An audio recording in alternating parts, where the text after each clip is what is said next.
Vaikų klausiu, jaunimo sakau, kodėl yra 4 sekmadieniai, o ne 5 ar 6.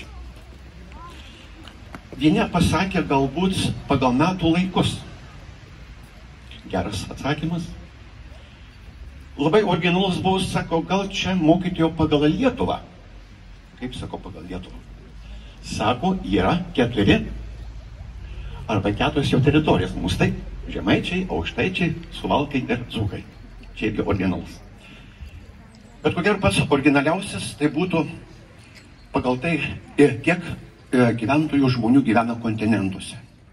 Yra 4 kontinentai, 4 žemynai ir visi jie apjuosia tuo adventiniu momentu ir kartu, reiškia, einant į Kalėdų šventes.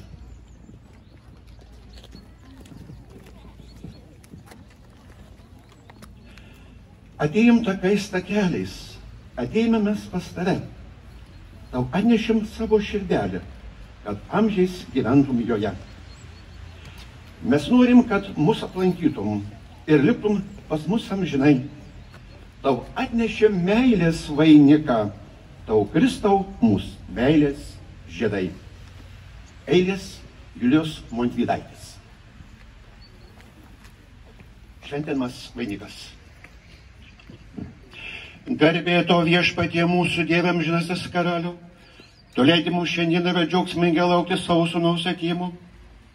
Palaimink šitą vainiką. Ir kad šitas vainikas mums teiktų palaimą atleidimą.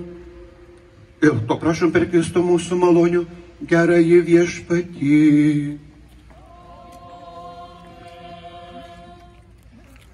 Šventinamas vainikas vardan Dievo, Tėvo ir Sūnaus ir Šventosios Dvasios. Ir trumpa maldelė. Garbė Dievui, Tėvui ir Sūnui ir Šventai Dvasiai, kaip buvo pradžioje, dabar visados ir per amžius. Amen. Ačiū, sėkmės, gero advento ir gerų kalėdų.